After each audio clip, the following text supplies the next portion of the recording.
Hi everybody, in this video we're going to make the biggest change we ever make in science without changing any of the science. How so? Every good scientist knows our description of nature is unfinished because it's inconsistent. Nature all works together outside the university window. We teach it in isolated departments because our description of nature is inconsistent. And yet we know, beyond all doubt, the science we have, the experiments, are correct. The mathematics we've got is correct. But our description is not. So there's only one contender for where the problem is, and that's the language used in the description. Now, over 2,000 years ago, the language of mathematics was all standardized in a book called Euclid's Elements. Definitions, axioms, postulates and proofs, all laid out. That's never happened in science, and that's the problem. It's never happened. So we've ended up adding to and adding to and adding to without standardizing what we've got. Now, if we go to our most foundational science, the laws of physics, we find the same problem. The laws of physics are inconsistent information.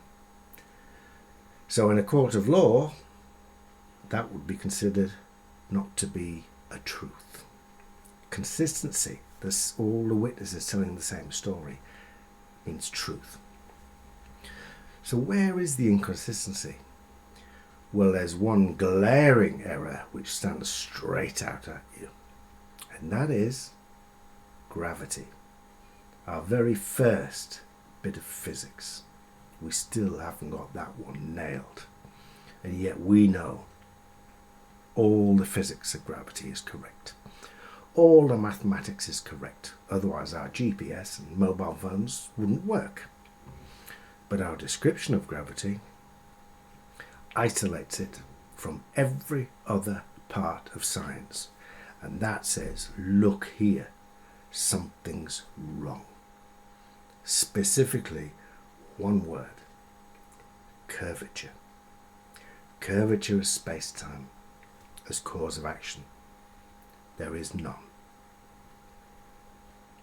The only curvature in gravity is the curved surfaces of the models we use to make a ball roll into the middle of the model. Planets do not roll on a curved surface in towards the sun. Do not. So what does happen? That gives us a description of gravity which makes it consistent with magnetic bodies and fields, electrical bodies and fields, and every other part of science. What really is happening? Well, if everybody on the earth stood up and dropped an apple, it's always an apple with gravity, isn't it? They would all fall in straight lines down a density gradient, because physical matter and space are connected, towards the centre of gravity. There's a direction of the density gradient. So we need to talk about density and direction, not curvature. There isn't any. So the Earth, a body with a density gradient in all directions around it, sat there. If another body is passing and gets into that density gradient, it starts to slide down it towards the centre of gravity. But that body has the conservation of linear momentum, trying to make it go straight on. So I've got two directions at the same time. One going down to the centre of gravity, one going straight on. The body starts to curve and go round the centre of gravity, always sliding down the density gradient, always trying to go straight on, Until those two motions become equal, it goes into a curved orbit, not because of a curved surface, because there are two motions, one caused by a density gradient and two directions at the same time. That's what gravity is. And we have to state, cause of action is the fact that physical matter and space are connected. Each changes the behavior of the other. Gravity and space both have density gradients. All the matter falls into the middle and makes a matter density gradient, and I've got a space density gradient. I've got an autocatalytic self-assembly mechanism. So, there's a relationship between physical matter and space. And any relationship requires, by definition, the exchange of information. And that becomes our universal agent of change. Because if every action in the universe requires an exchange of information, I can use one common cause of action for the whole of classical physics, the whole of quantum physics, the whole of chaotic physics, which nobody knows what it is or what to do with it, because there's no physics in the book. There's just mathematical rules outside of physics that we know matter obeys. And then there's biology.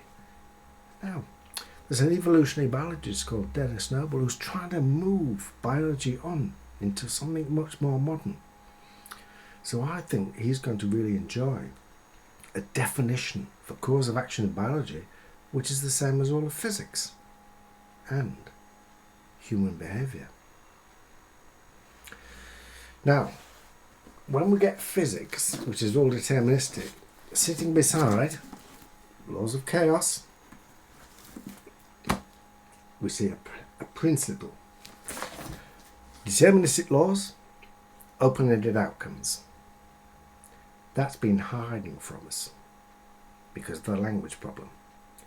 That principle shows up in quantum physics, the deterministic Schrödinger equation, the collapse of the wave function into the unknowable position of a dot on the screen, a detector screen, which has previously been seen a problem, and there's a probability attached to that dot. It's more likely to appear in the fringe in the middle than on the outside. Does that appear in biology? Does it all start with deterministic outcomes? Well, it all starts with asexual behaviour, a complete copy, deterministic copy of the parent, and later flips over into sexual, unknowable if it's going to be male or female. Well, Dennis Noble's books, which are trying to move biology on, are actually all just about the exchange of information. So I hope this helps people like him to move everything on, because without this wake up to society, we're going to continue with science as inconsistent information, not making sense scientifically. That stops today, as soon as you watch this. Because when you go to university, nobody is going to tell you that gravity is caused by the curvature of anything. See you next time.